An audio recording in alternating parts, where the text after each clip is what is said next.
Hello बच्चों, आप सभी को नमस्कार। जय हिंद, जय भारत, जय छत्तीसगढ़, जय बस्तर। हमारी यह मुहिम है कि बस्तर के बच्चे केमिस्ट्री में कम से कम अच्छे अंकों से प्राप्त हो, उत्तीर्ण हो, उन्हें अच्छे अंक प्राप्त हों। इसके लिए हमने यह मुहिम चलाया है कि सभी बच्चे केमिस्ट्री को जो है ऑनलाइन फ्री में सीख सकते हैं। तो चलिए, हम लोगों ने स्टार्ट किया था पी ब्लॉक के तत्व। पी ब्लॉक के तत्वों में हमने स्टार्ट किया था 15वें वर्ग के तत्वों का रासायनिक अभिक्रियाएं, वो अलग अलग के साथ कैसी रासायनिक अभिक्रिया करती है। हमने देखा था कि हाइड्रोजन के साथ वो कैसे क्रिया करते हैं, उनके अपचायक गुण क्या होते हैं, कैसे होते हैं। तो आज हम देखेंगे कि 15वें वर्ग के तत्वों का, 15वें वर्ग को नाइट्रोजन परिवार के नाम से जाना जाता है, यह भी हमने चर्चा किया था। आज हम देखने वाले हैं 15वें वर्ग के तत्वों का ऑक्सीजन के साथ क्रिया। ओके, ऑक्सीजन के साथ क्रिया को हम जो है सीखें। चलिए, हेडिंग लगाइए, पी ब्लॉक के तत्व।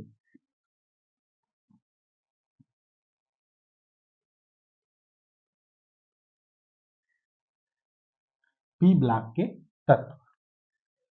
पी ब्लॉक के तत्व में हम अध्ययन कर रहे हैं 15वें वर्ग के 15वें वर्ग के तत्वों की क्रिया। 15वें वर्ग के तत्वों की क्रिया, ठीक है। तो आज हमको देखना है 15वें वर्गों के तत्वों का ऑक्सीजन से क्रिया।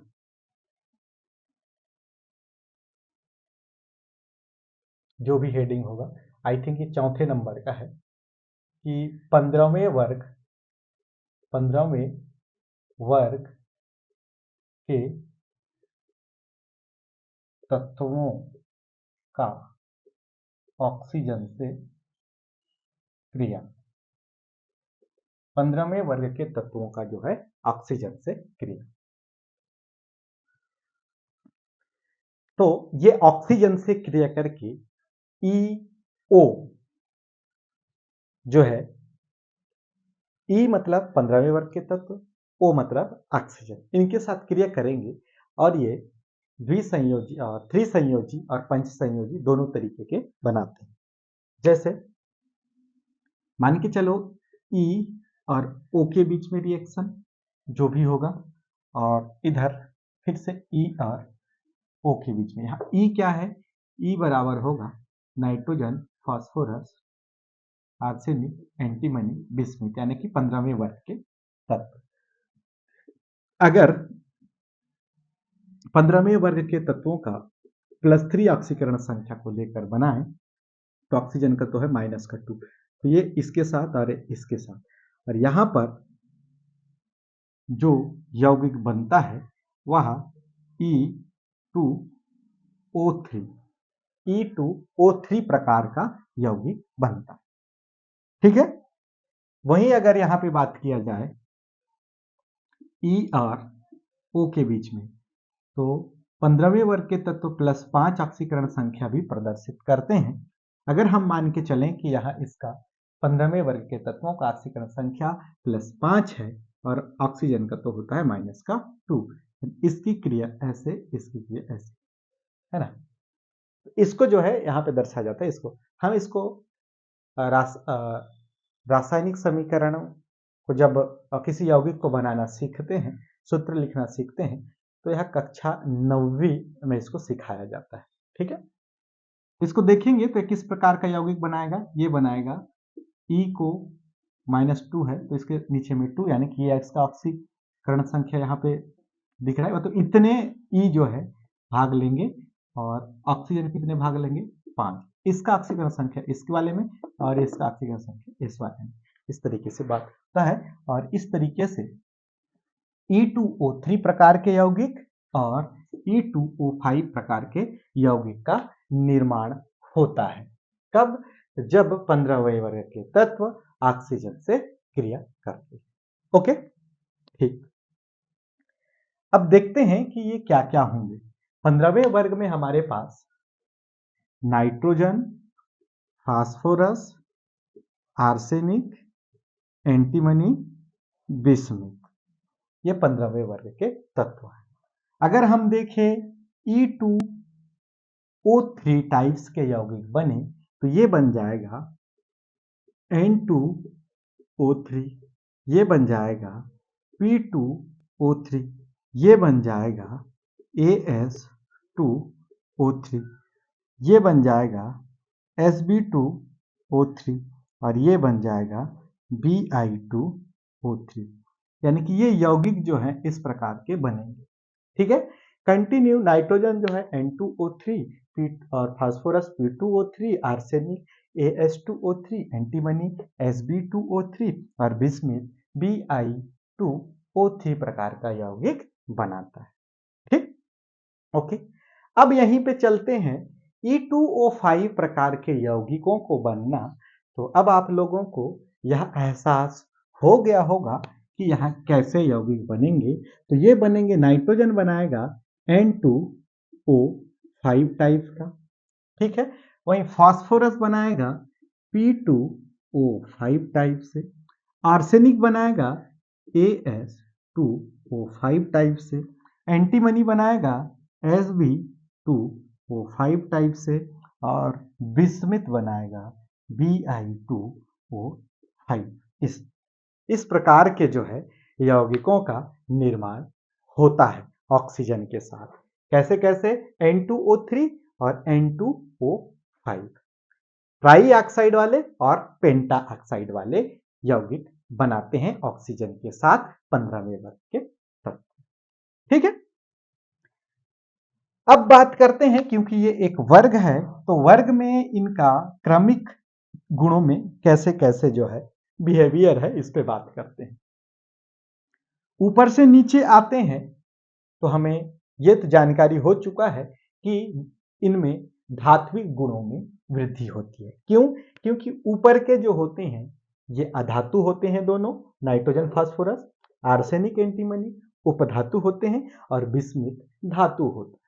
यानी कि ऊपर से नीचे आए तो धात्विक गुणों में क्या होता है? वृद्धि होता है। तो अपन इसको लिख सकते हैं कि वर्ग में ऊपर से नीचे आते हैं तो धात्विक गुणों में क्या होता है? वृद्धि होता है। ये ऊपर की ओर है, इसका मतलब है वृद्धि। मैं संकेतों का ऐसे उपयोग करूंगा, आप उसको पूरा लिखेंगे कि ऊपर से नीचे आने पे वर्ग में 15वें वर्ग में धात्विक गुणों में क्या हो रहा है? वृद्धि हो रहा है। अगर धात्विक गुण बढ़ रहे हैं इसका मतलब अधात्विक गुण। अच्छा, धात्विक गुणों में वृद्धि का कहने का मतलब ऊपर वाले जो तत्व होंगे ये अधातु, फिर बीच वाले उपधातु, नीचे वाले धातु, तब धात्विक गुणों में वृद्धि हो रही है। तो ऊपर से नीचे आ रहे हैं तो धातु था उपधातु हुआ, फिर सॉरी अधातु था उपधातु हुआ, फिर धातु हुआ। तो अधात्विक गुणों में क्या होता है? कमी आता है। इसका अपोजिट ऐसा भी समझ सकते हैं कि अधात्विक अधात्विक गुण क्या होते हैं? इसमें कमी आने लगती है, अधात्विक गुणों में कमी आने लगती है। ओके, अब हम ये जानते हैं कि ऊपर से नीचे आते हैं तो परमाणु का आकार जो है बढ़ता है, क्योंकि कोषों की वृद्धि होती है। परमाणु का अगर आकार बढ़ रहा है तो प्रभावी नाभिकीय आवेश जो होता है, जिसे हम जैफ के रूप में शो करते हैं, जैफ है ना, परमाणु नाभिकीय आवेश जब आकार बढ़ने से प्रभावी नाभिकीय आवेश क्या होता है? कम होता है। यानी कि नाभिक का बाहरी कक्षा के इलेक्ट्रॉनों के साथ आकर्षण कम हो जाता है, यानी कि जैफ क्या हुआ? कम हुआ। अब जैफ कम हुआ तो इलेक्ट्रॉनों के साथ पकड़ कमजोर हो जाता है, तो आखिरी कक्षा के इलेक्ट्रॉनों को बड़ी ही सरलता से इलेक्ट्रॉनों को दान कर सकता है, निकाला जा सकता है। तो आखिरी कक्षा के इलेक्ट्रॉन ऊपर से नीचे आते जाएंगे तो आसानी से निकलते जाएंगे। इसके इलेक्ट्रॉन को निकालना ज्यादा मुश्किल, इसमें कम मुश्किल, कम कम कम, और बड़ी ही आसानी से ये जो है इलेक्ट्रॉन को दान करेगा। और धातुओं की प्रबल गुण होता है कि वो इलेक्ट्रॉनों को आसानी से दान करते हैं। तो यहाँ आप लिखेंगे कि ऊपर से नीचे आने पर इलेक्ट्रॉन दान करने की प्रवृत्ति क्या होती है? बढ़ती है। इलेक्ट्रॉन दान करने की प्रवृत्ति बढ़ती है। ठीक, और जो इलेक्ट्रॉन दान करते हैं, है ना, इलेक्ट्रॉन दान करते हैं, ठीक है, ओके भाई, वो प्रबल धातु होते हैं, है ना, प्रबल धातु होते हैं। और धातुओं से जो है, अब ऊपर से नीचे आ रहा है मतलब प्रबल धातु होंगे, तो धातुओं में जो है, धातुओं में गुण पाया जाता है कि वो क्षार का निर्माण करते हैं। धातु क्या बनाते हैं? क्षार बनाते हैं। तो क्षार बनाते हैं, इसका मतलब ऊपर से नीचे आएंगे, क्षार बन गया मतलब अम्लीय गुणों में क्या होगा? कमी आएगी, अम्लीय सामर्थ्य कम होगा, अम्लीय सामर्थ्य कम होगा। ठीक, ये बात समझ आया क्या? धातु क्या करते हैं? धातु बनाते हैं क्षार। धातु क्या बनाएंगे? क्षार। ठीक है ना। ये जीजी है भाई, गुरु ज्ञान, इसी के लिए टीचर की आवश्यकता पड़ती है। धातु क्या बनाते हैं? क्षार। क्या बनाएंगे? धातु क्षार बनाएंगे। ठीक है, धातु बनाएंगे क्षार। जैसे सोडियम एक धातु है, हाइड्रोक्साइड सिलाइन के साथ रिएक्ट करता है और बनाता है सोडियम हाइड्रोक्साइड, जो कि एक क्षार है। ठीक, उसके बाद अगर धातु क्षार बनाते हैं तो अधातु क्या करते हैं भाई? अधातु क्या करते हैं जरा देखें। अधातु जैसे सल्फर एक अधातु है, ऑक्सीजन से क्रिया किया, ऑक्सीजन से क्रिया करता है। ठीक, ऑक्सीजन से क्या करता है? क्रिया करता है। तो ये बना लिया पहले SO4, क्या बनाया? SO4। फिर ये SO4 हाइड्रोजन से क्रिया किया, SO4 हाइड्रोजन से क्रिया किया, ये बना लेता है H2SO4। तो ये H2SO4 क्या है? एक अम्ल है। यानी कि अधातु जो होते हैं वो क्या बनाएंगे? अम्ल बनाएंगे। ठीक, यानी कि धातुओं में क्षारीय गुण होता है और अधातुओं में अम्लीय गुण। तो ऊपर से नीचे आते हैं तो धात्विक गुण बढ़ता है, धात्विक गुण बढ़ रहा है यानी कि क्षारीय गुण भी बढ़ेगा, तो अम्लीय गुण क्या होगा? कम होगा। ठीक है, इसको आप इस तरीके से समझ सकते हैं कि धातुएं क्षार का निर्माण करती हैं और अधातुएं अम्लों का निर्माण करती हैं। ठीक है, तो ये थी। चलिए इसको स्क्रीनशॉट ले लीजिए और नोट कर लीजिए।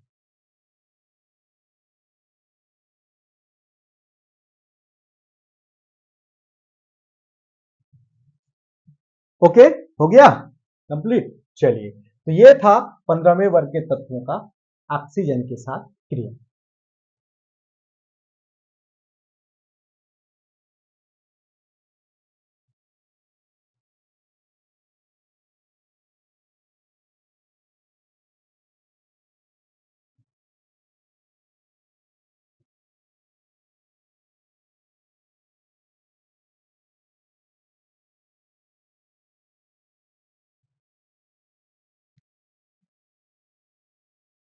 ई का मतलब यहाँ पे nitrogen, phosphorus, arsenic, antimony and bismuth.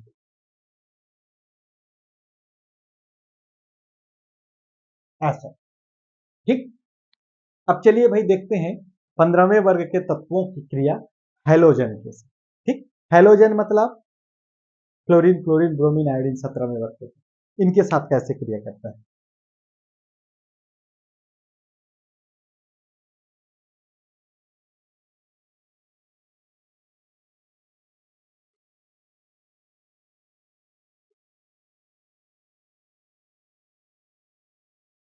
15वें वर्ग के तत्वों की क्रिया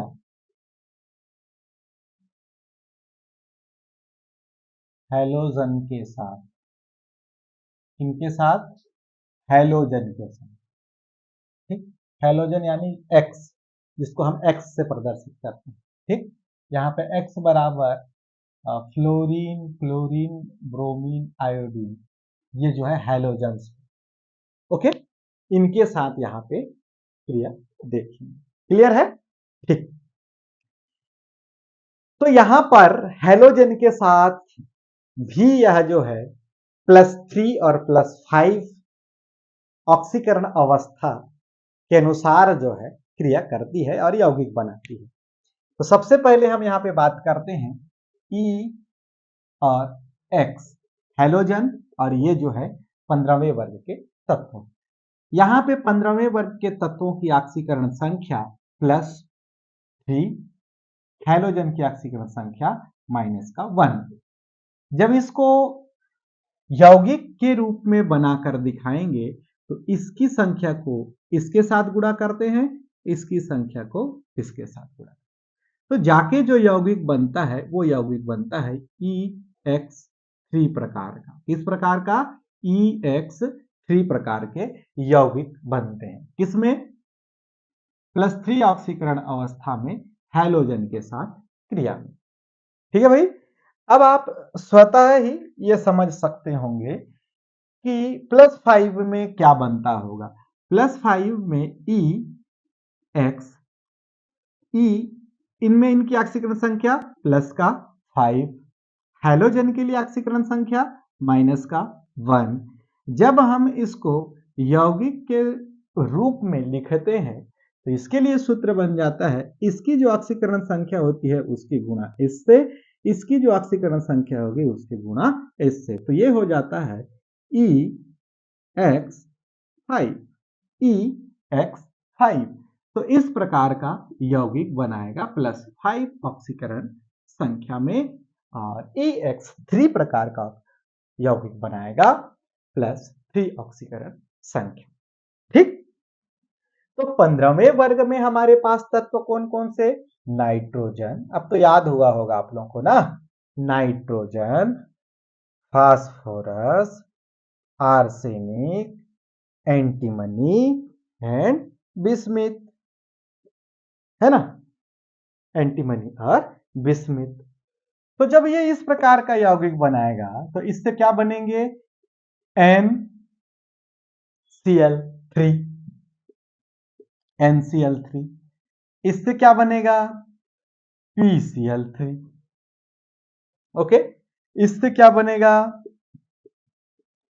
ASCl3। इससे क्या बनेगा? SbCl3। इससे क्या बनेगा? BiCl3। इस तरीके से EX3 प्रकार के यौगिकों का निर्माण होता है।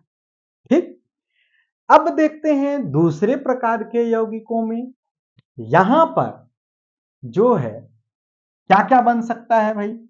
यहां पे बन सकता है ऐसे, EX5 में नाइट्रोजन को लेके बनाए तो NCl5, NCl5 इस तरीके से बन सकता है।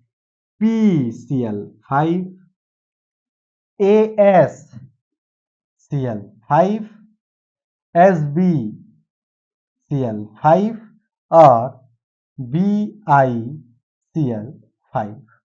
ठीक है, इस प्रकार के यौगिक बन सकते हैं जो हमें सामान्य तौर पर यहां से दिखाई देता है।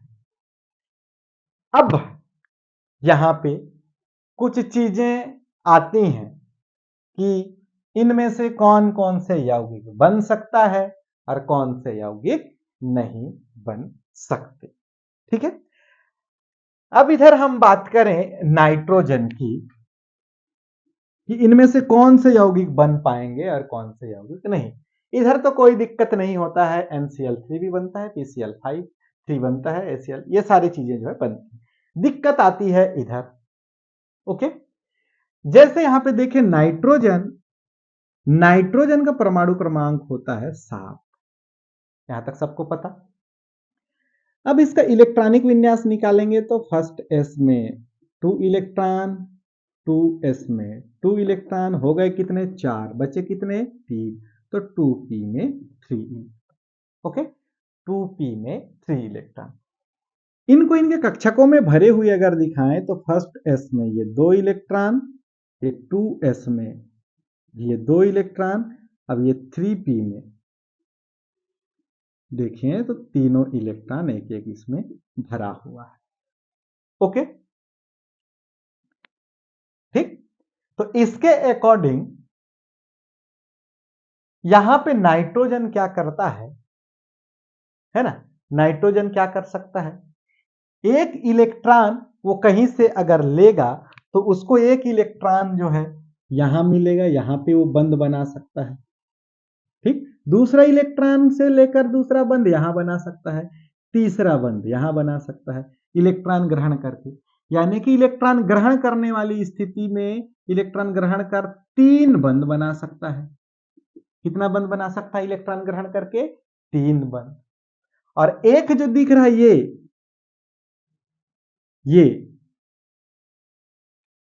ये दोनों के दोनों इलेक्ट्रॉनों को किसी के साथ जोड़कर यानी कि दान करके, है ना, किसी के साथ जोड़ के प्लस एक, क्योंकि दोनों इलेक्ट्रॉन एक साथ भाग लेंगे, तो ये बना सकता है सह उपसह संयोजी बंध, है ना, सह संयोजी बंध, ठीक है ना, उपसह संयोजी बंध, ठीक है, उपसह संयोजी बंध, क्लियर है। ये सारे के सारे दोनों इलेक्ट्रॉनों को किसी को दे दे तो बना सकता है, ठीक। तो एक उपसह संयोजी बंध बना सकता है, उपसह संयोजी बंध। तो टोटल बंधों की संख्या हो गई कितनी? 4। बंध कितने हुए? 4। और यहां बंध बन कितना रहा है? 5। बंध कितना बन रहा है? 5, जो कि संभव नहीं है ना, जो कि संभव नहीं है। इस तरीके से NCl5 बनना संभव नहीं है। हमने माना कि इसमें जो है 3 इलेक्ट्रॉन ग्रहण करेगा तो -3, इन इलेक्ट्रॉनों को उपसहसंयोजक बंध बनाएगा तो एक बंध बनाएगा, इसको तो बनाएगा नहीं क्योंकि ये तो भाग ही नहीं लेते, ठीक। तो बनेगा कितना? 4 बंध, और यहाँ पे बन रहे हैं कितने? 5 बंध, यानी कि यहाँ पे NCl5 जो है नहीं बन सकता, ठीक।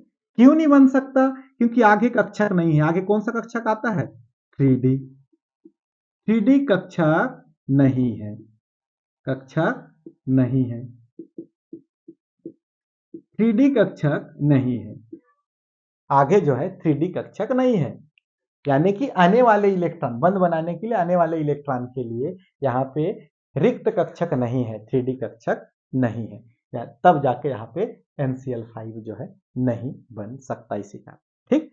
अब इधर आगे देखें, इधर आगे देखते हैं फास्फोरस से बिस्मिथ तक, फास्फोरस से बिस्मिथ तक, है ना। यहां पे अगर देखें सबसे पहले तो फास्फोरस को ही देखें, फास्फोरस का होता है 15 इलेक्ट्रॉनिक विन्यास, अगर इसका निकालें फास्फोरस का परमाणु क्रमांक 15, इलेक्ट्रॉनिक विन्यास अगर निकालते हैं first s2 2s2 2p6 3s2 3p6 3d, यहां तक हो गए कितने? 10 11, है ना, ये कितने हो गए? 10।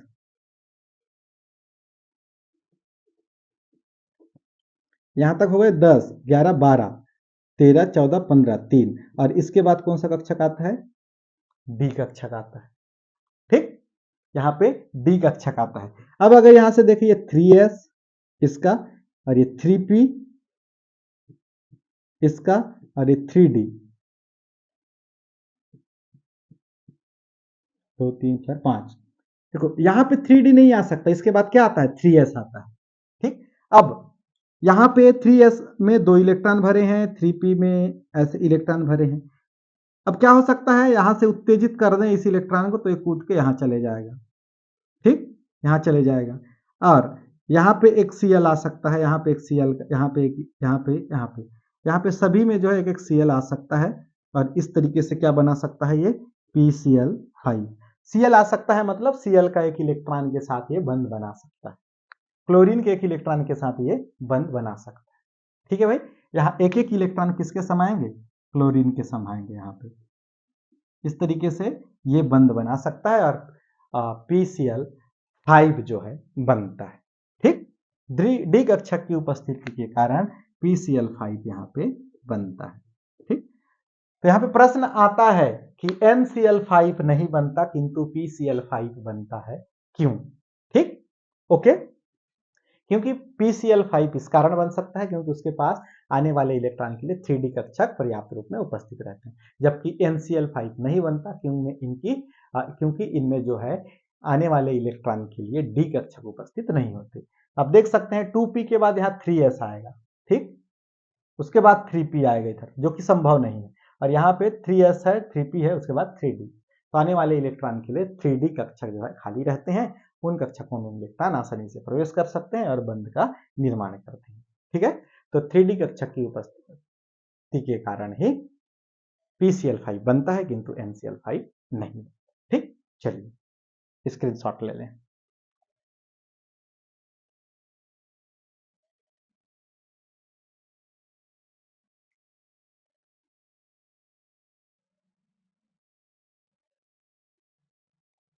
ओके, हो गया? ठीक।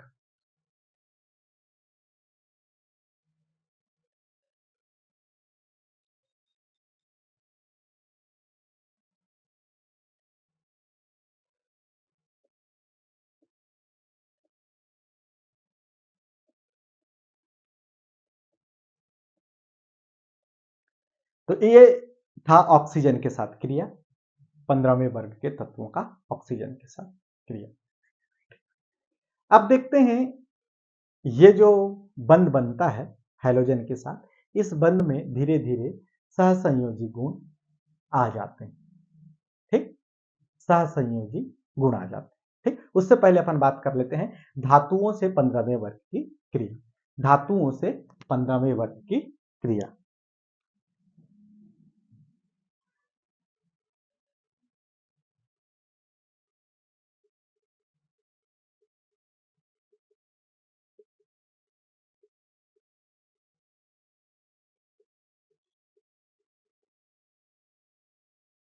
धातुओं से 15वें वर्ग की क्रिया।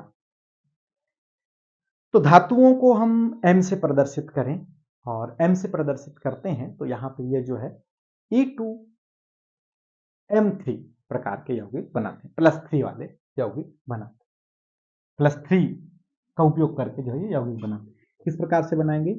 E और M, यहाँ पे प्लस का 3 और धातुओं में प्लस का, यहाँ पे सॉरी प्लस का 2 नहीं, माइनस का 2, क्योंकि प्लस तो धातुओं में रहता है ना, धातुओं में प्लस रहता है। ठीक, दान करने की क्षमता। तो इसको इधर, इसको इधर, तो ये यौगिक किस प्रकार का बनाएगा? E2M3 प्रकार, इस प्रकार का यौगिक बनाएगा।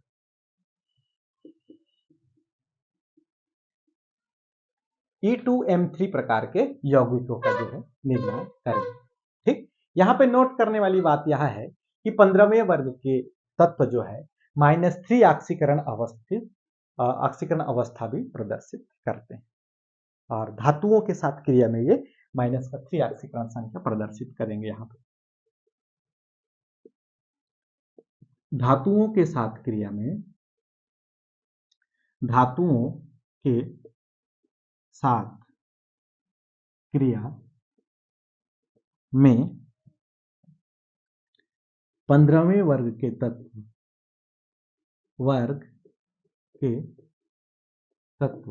-3 ऑक्सीकरण संख्या प्रदर्शित करते हैं।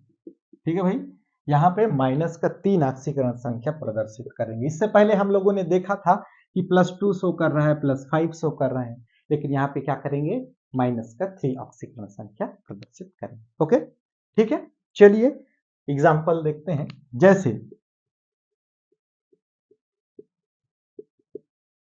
जैसे CA3N2, CA3N2, यहां पे अगर हम बात करें, इसको अगर ब्रेक करते हैं, CA3 और इस N2 को अगर हम तोड़ के देखें ऐसा, तो यहां पे इसका -3 और इसका जो है +2।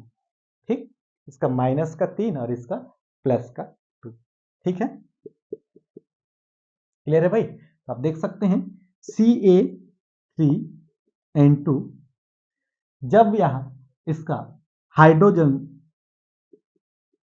हाइड्रोलिसिस करवाएंगे तो ये क्या बनाएगा? ये बनाएगा CaOH ट्वाइस, इसकी ऑक्सीजन संख्या जितनी है। ठीक है, और यहाँ पे जो नाइट्रोजन है वो पानी में से हाइड्रोजन को लेके NH3 शो करेगा। तो आप देख पाएंगे कि यहाँ नाइट्रोजन जो है किस रूप में बाहर हो रहा है? NH3 के रूप में। ठीक है, किस रूप में बाहर हो रहा है? NH3 के रूप में। ठीक, नेक्स्ट अगर यहां पे लिखें CA3P2, फास्फोरस को लें, इसको लें फास्फोरस को। तो यहाँ पे भी आप देखेंगे, इसको ब्रेक करेंगे तो ये -3 और ये +2 है ना। इसको देखेंगे ऐसा, यहाँ से ब्रेक होगा तो ये -3 और ये +2। इसका भी क्या कराएं, हाइड्रोलिसिस। तो यहाँ पे कैल्शियम हाइड्रोक्साइड बनेगा प्लस PH3, फास्जिन जो है बाहर निकल जाएगी। ठीक, तो यहाँ पे अमोनिया बाहर निकल रहा है और यहाँ पे फास्जिन। ठीक है भाई, तो आप देख पा रहे हैं कि यहाँ पे इनकी ऑक्सीकरण संख्याएं क्या शो करती हैं, -3। ठीक है भाई, -3 ऑक्सीकरण शो करती है, क्योंकि यहाँ पे आप देखेंगे यहाँ -3 शो कर रहा है, तब तो प्रत्येक हाइड्रोजन का +1 +1 +1 आपस में जुड़ के इसको कैंसिल कर रहा है। यहाँ पर भी फास्फीन में फास्फोरस माइनस का जो है 3 प्रदर्शित कर। चलिए इसको नोट कर लीजिए।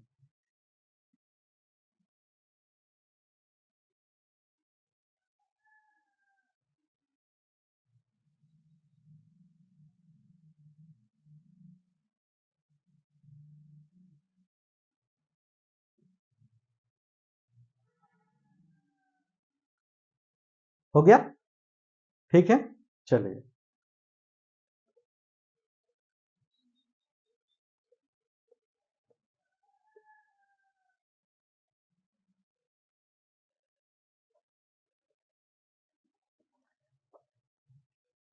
इससे पहले हम लोगों ने अभी देखा था कि हाइड्रोजन के साथ ये क्रिया करते हैं और बंध बनाते हैं, तो उस बंध में धीरे धीरे सहसंयोजी गुण आने लगता है। तो उसको थोड़ा सा चर्चा कर लेते हैं। बंध में कौन सा गुण आ जाता है, सहसंयोजी गुण।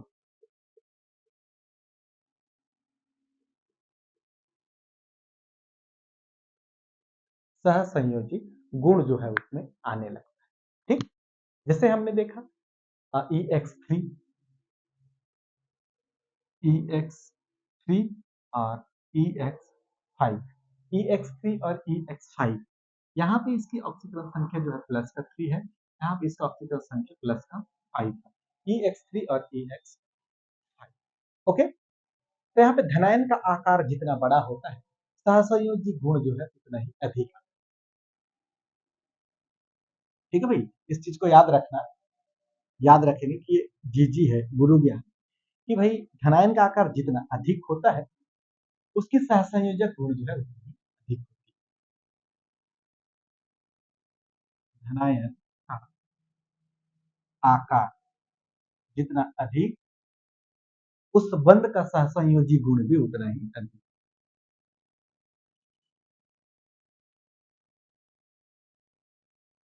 बंध का आकार जितना, सॉरी, धनायन का आकार जितना अधिक होता है, सहसंयोजी गुण भी उसका उतना ही अधिक। तो इससे अपन ये कह सकते हैं कि सहसंयोजी गुण का बंध बढ़ते क्रम। तो धनायन में अगर देखें तो ऊपर से नीचे आए तो विस्मित का आकार बड़ा होता है। ठीक, तो PCl5 में अगर सहसंयोजी गुण देखें, है ना, PCl5 इससे ज्यादा होगा, PCl5 से ज्यादा होगा ASCl5 का, ASCl5 का।